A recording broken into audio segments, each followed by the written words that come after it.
Bretagne 5, l'invité du 7-9.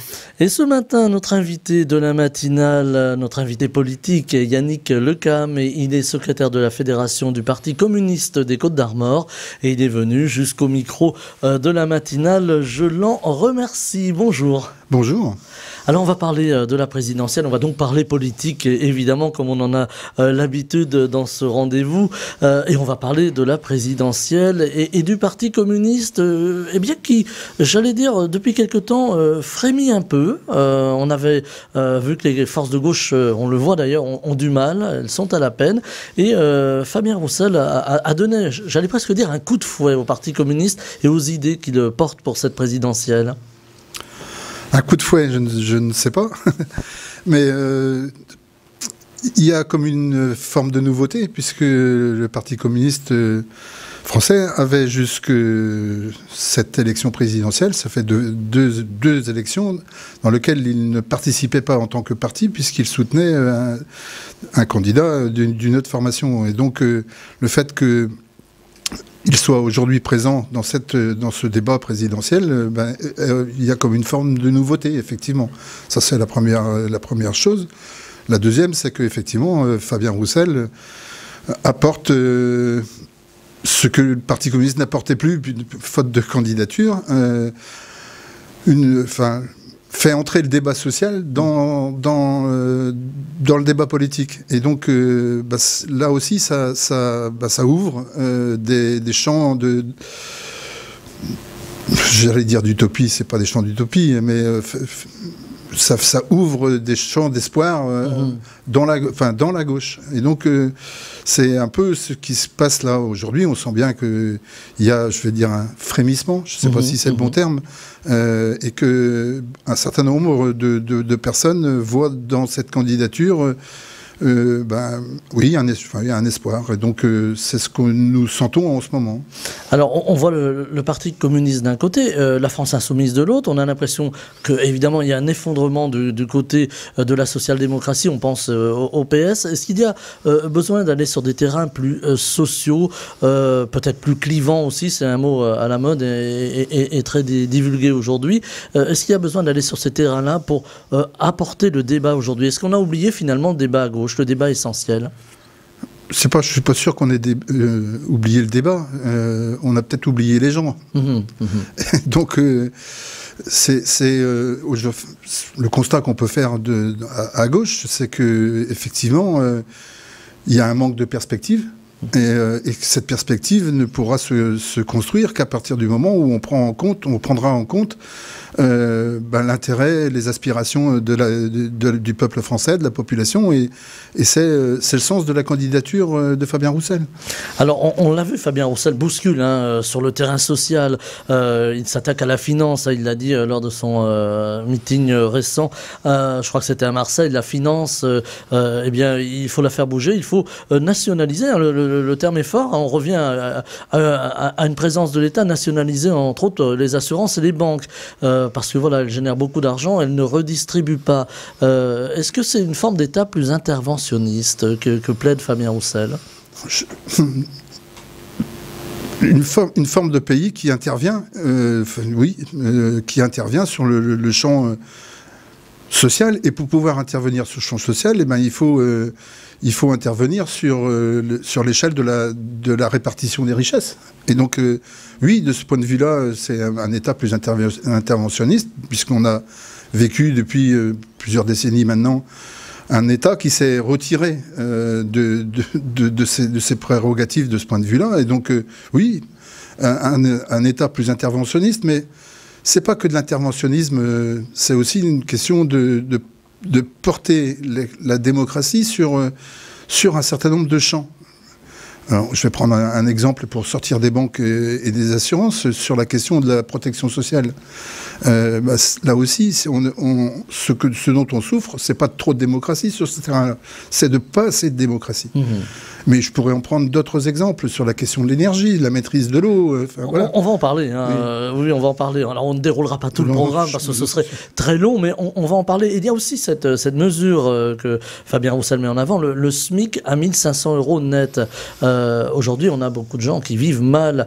Mais comment le financer? Parce que c'est toujours la grande question. On octroie aux gens ce SMIC, on octroie aux Français ce SMIC, mais comment le financer? Parce que c'est la question qui risque d'arriver. On en revient à la question que vous posez tout de suite. C'est que aujourd'hui, il y a des richesses énormes dans ce pays qui s'évadent dans la finance. Et cette évasion, je vais dire les choses comme ça, ne sert à personne. Et donc,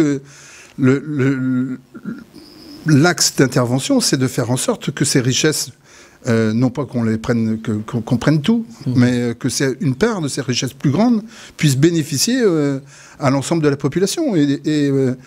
Moi, 1 500 € comme salaire, c'est pas un salaire extraordinaire. Donc, on peut même se poser la question est-ce qu'on peut vivre dignement avec 1 500 €? Ben, c'est pas si simple que ça. Et donc, quand on dit 1 500 €, c'est vraiment le salaire minimum. Et on voit bien, on est dans un moment où la question des salaires va venir percuter la situation sociale. J'ai discuté il y a encore peu avec des entrepreneurs qui disent qu'ils ne trouvent pas d'ouvriers, d'employés, et que donc, si à un moment donné, si on ne parle pas salaire, on restera coincé sur une situation qui est très difficile. Je prends l'exemple, par exemple, de l'aide à la personne. Si on ne parle pas salaire, on ne résoudra pas la situation. Alors justement, Yannick Lecam, l'aide à la personne, on le voit aujourd'hui. Alors il y a plusieurs choses dans l'actualité. On voit les EHPAD avec ces faits de maltraitance dans certains EHPAD qui ont choisi plus peut-être la rentabilité que le confort bien des gens qui les accueillent, des anciens qui les accueillent et qui paient mal finalement leur personnel, donc peu de personnel, des cadences importantes et pas le temps finalement. Est-ce que là aussi il faut nationaliser, je ne sais pas si c'est le terme, mais en tout cas remettre un peu plus d'État dans ces établissements? Nationaliser, non, on va pas se mettre à nationaliser toutes les structures collectives. Mais fixer des cadres, oui. Fixer des cadres et fixer et définir des moyens de financement. Parce que, alors, l'exemple des EHPAD est un bon moyen, est un bon exemple. Il y a des EHPAD dont on sait qu'ils sont gérés par des sociétés dont l'objectif est de faire du profit. Ça, à un moment donné, c'est une question même d'éthique politique. Est-ce qu'il y a des secteurs où on doit être sur la recherche de profit? Je pense que, par exemple, la vieillesse devrait sortir de sa logique. Mais une fois qu'on a dit ça, même si on le sortait, il faut après parler financement. Comment finance-t-on une vieillesse digne à nos anciens? Ça, c'est des cadres législatifs, des cadres de répartition de la richesse. J'en parlais tout à l'heure. C'est comme ça qu'on y arrivera. Ce n'est pas en ne définissant que le cadre. Et après, il faut en débattre démocratiquement. Et donc, c'est des structures. Je reviens tout à l'heure, comme je l'ai dit tout à l'heure, à la protection sociale. La sécurité sociale n'est pas un organisme d'État. Mais c'est un organisme qui a perdu en enjeu démocratique et dont aujourd'hui, c'est l'État qui fait souffrir la sécurité sociale, c'est pas l'inverse. C'est-à-dire que là aussi on entend des voix, alors on revient à la présidentielle et on revient à j'allais pas se dire la machine politique. On voit aujourd'hui qu'il y a, par exemple, en termes de santé ou en termes de sécurité sociale, beaucoup de choses qui se disent. Alors, on voit la montée, par exemple, de l'extrême droite qui préconise, elle, on n'attribue plus les aides aussi facilement aux non-ressortissants français, aux étrangers, pour dire le mot. Est-ce que pour vous, c'est une voie qui est une voie sans issue? Ah oui, c'est une voie sans issue. Je l'ai dit tout à l'heure, on manque de main-d'œuvre. Et il y a des gens qui sont sur le territoire français et à qui on n'accorde pas le droit de travailler. Il devrait pouvoir contribuer à la création de richesses dans ce pays, et ça ferait du bien à tout le monde. Donc ça n'a aucun sens. Aucun sens. Et puis un pays qui fermerait ses frontières, c'est un pays qui se préparait à mourir. Donc non, c'est complètement fou. Je trouve pas d'autres mots. Comment vous voyez les gens qui rejoignent par exemple Éric Zemmour? On a vu beaucoup de jeunes ces temps derniers rejoindre Éric Zemmour. Est-ce que c'est quelque chose qui est de nature à vous inquiéter, ou est-ce que vous dites la désespérance est déjà là? Éric Zemmour n'existerait pas s'il n'y avait pas de désespérance. Oui, c'est bien évidemment que c'est inquiétant. C'est inquiétant de penser d'envisager que ces idées deviennent un jour potentiellement majoritaires dans ce pays. Et donc, oui, c'est inquiétant, mais ça n'avance ce type d'idée que sur un terreau, et ce terreau, c'est celui de la désespérance, mais c'est aussi celui de la souffrance sociale. Et donc, alors, je vais faire un petit retour quand même, parce que ce type de personnage n'existe que parce que le système de la présidentielle le permet. Quand il a été décidé de réduire le mandat présidentiel à 5 ans et en même temps de renverser le calendrier des élections législatives, nous, à l'époque, nous avions prévenu en disant que c'était un piège démocratique. Fallait rester au septennat, finalement? C'est pas forcément au septennat en soi. C'était que, là, aujourd'hui, le général de Gaulle, on l'avait dit à l'époque, cette 5e République, on élit un roi. Mais en basculant les élections législatives juste après, et en connectant les deux élections, c'est-à-dire qu'avant il y avait 7 d'un côté et 5 de l'autre. Donc à un moment donné, il y avait une rupture dans la périodicité, tandis que là aujourd'hui, c'est l'élection présidentielle tous les 5 ans, puis derrière l'élection présidentielle, des élections législatives. Et donc, en quoi elle consiste? Elle consiste dans ce schéma, à élire une cour pour le roi. C'est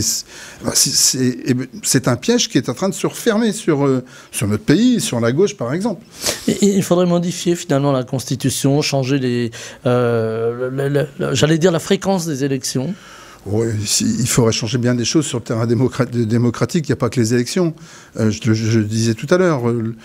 La démocratie, c'est aussi le débat sur la protection sociale, c'est aussi le débat sur l'énergie, sur l'eau. Et donc, il faut plus de démocratie. Et donc, en passant par les élections, mais nous, on appelle à une 6e République. Cette 6e République, il faut la penser comme ayant la constante préoccupation de permettre à l'irruption citoyenne dans les affaires du pays.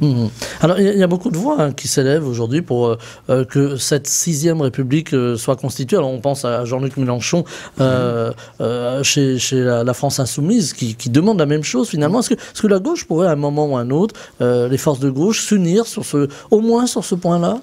Je pense qu'elle aurait tout intérêt à le faire. En faisant en sorte, parce qu'il ne faut pas non plus, il faut tenir tous les bouts, c'est-à-dire que faire changer de constitution pour changer de constitution, si les gens ont le sentiment que ce n'est que quelque chose qui est à l'extérieur d'eux-mêmes, ça ne produira pas les effets. Mais il faut faire en sorte, je dirais, que la question sociale et l'irruption citoyenne soient au cœur du fonctionnement démocratique de ce pays. Donc c'est un débat qu'il faut mener à gauche, avec ce souci constant, c'est que ces préoccupations sociales soient au cœur des changements qu'on leur propose au pays. Alors justement, aujourd'hui, il y a des inquiétudes qui sont dans toutes les couches de la population, d'ailleurs, des couches moyennes aux plus pauvres, aux plus précaires, l'inquiétude autour de la facture d'énergie, par exemple, ou encore pour se déplacer, en particulier dans les territoires ruraux, dans les campagnes, parce que le prix de carburant, on l'entendait tout à l'heure dans le flash de Florian Lafont, les prix du carburant ont explosé et a priori ça ne va pas s'arranger. Comment essayer justement sur ce terrain social d'endiguer ces hausses, de faire en sorte justement que eh bien, les personnes, les citoyens ne soient pas, allez, j'allais dire presque aux premières loges à chaque fois et obligés de payer et pour se déplacer finalement et dans la difficulté qu'on connaît? On a depuis des décennies promis que le marché réglerait tout ça. Et on voit bien aujourd'hui que le marché ne règle rien. Il ne règle rien. Sur la question de l'énergie, j'y reviens. La facture aujourd'hui est très lourde. Et demain, il faut qu'on passe tous à l'électricité. Mmh. Dans les territoires ruraux, si on veut pouvoir se déplacer, il faudra des voitures électriques, par exemple. Si on ne prend pas à bras-le-corps la question, je reviens de l'énergie, de comment on fait en sorte que ça devient un bien public et non pas un bien sur lequel on fait des profits, eh ben, on ne répondra pas aux questions qui se poseront aux gens. Et donc, il faut que ce débat soit un grand débat national. Fabien Roussel parle fait référence à la question de l'énergie nucléaire. C'est pas parce qu'on est des pro-nucléaires, mais parce que tout simplement, c'est pour, à un moment donné, on pense que dans la situation d'aujourd'hui, il n'y a pas d'autre réponse, y compris en termes de coûts, il n'y a pas d'autre réponse que celle de cette énergie-là. On a vu aussi. On a vu justement Yannick Le Cam, le nucléaire s'inviter dans le débat de la présidentielle, alors que du côté d'Europe Écologie Les Verts, on préconise l'arrêt du nucléaire. Voilà, on a l'impression un petit peu d'un grand écart comme ça, selon la position de l'échiquier politique. Demain, sans le nucléaire, on ne pourra plus se déplacer, selon vous, dans les territoires ruraux? Avec les technologies que l'on connaît aujourd'hui, on sait que l'énergie électrique doit être, pour une grande part, pilotable.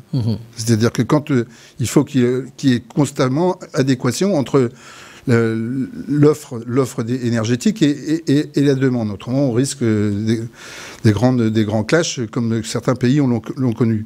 Et aujourd'hui, en termes d'énergie pilotable, il y en a un certain nombre. Il y a l'énergie blanche, celle des barrages, mais elle ne permet pas de piloter suffisamment.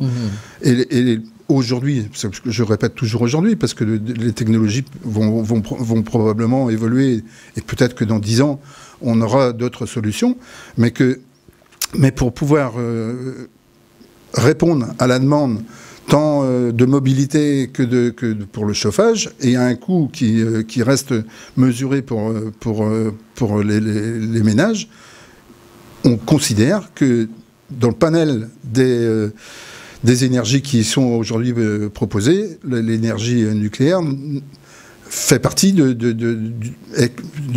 énergies nécessaires, avec l'objectif, bien évidemment, qu'on s'en passe le plus vite possible. Est-ce qu'il faut renforcer la présence d'EDF? Il y a quelques années, on disait, oh là là, EDF étant monopole, l'Europe nous a demandé d'ouvrir à la concurrence, ça devait faire baisser les prix, visiblement, ce n'est pas le cas. Est-ce qu'il faut renforcer EDF, quitte quelque part à repasser dans cette position de monopole? Revenir à une situation de maîtrise publique, c'est une nécessité. Après, on voit bien qu'il ne suffit pas de nationaliser pour que tout fonctionne et que tout roule. Donc, quand je dis il faut une chose, la maîtrise publique, et une deuxième chose, c'est une gestion démocratique de cette maîtrise publique.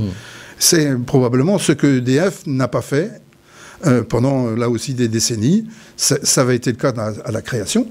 Il y avait les moyens de la maîtrise publique, sauf que il faut, quand on dit, par exemple, nationaliser, c'est pas nationaliser pour étatiser, c'est nationaliser pour permettre la maîtrise qui soit un gage que le service public par exemple de l'énergie pour ce dont on discute, ce service public soit contrôlé de façon démocratique par le pays. Alors, Yannick Le Cam, il nous reste 3-4 minutes, ça va très vite le matin. J'aurais voulu vous entendre aussi sur la réindustrialisation. C'est là aussi une idée qui a été lancée dans cette campagne présidentielle. Fabien Roussel parle de réindustrialisation des campagnes, d'un retour aussi à la campagne pour alléger un peu les métropoles, parce que les métropoles deviennent un peu tentaculaires, les campagnes se vident. Est-ce qu'il faut participer très vite à un rééquilibrage des territoires?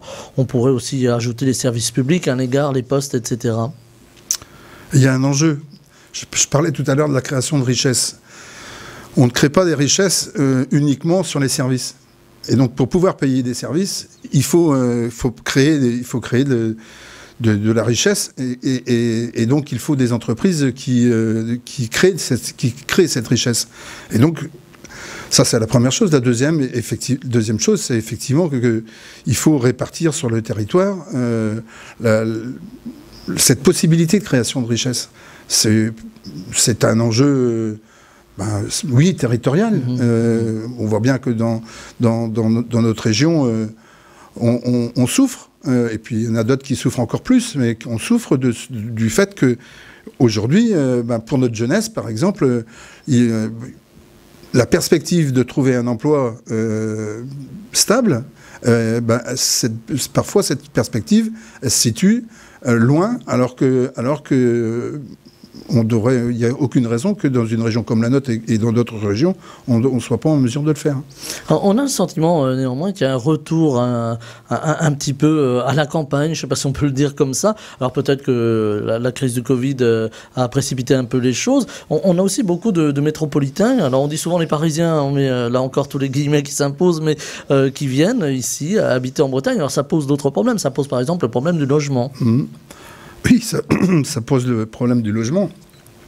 Et là aussi, si on laisse le marché privé faire les choses, on ne résoudra pas les questions. Donc ça pose la question, par exemple, du logement public et des investissements nécessaires pour permettre à la population de se loger de façon digne. Il suffit de regarder, par exemple, le nombre de demandes de logements dits sociaux, je préfère le terme de logement public, sur une agglomération comme celle de Saint-Brieuc, c'est impressionnant. Et aujourd'hui, on n'est pas en situation de répondre à cette demande. Voilà, beaucoup de demandes et pas assez de logements. Un dernier mot sur la campagne cette fois-ci. Comment ça se passe sur le terrain? C'est un petit peu traditionnel de le demander à chaque intervenant au micro de la matinale.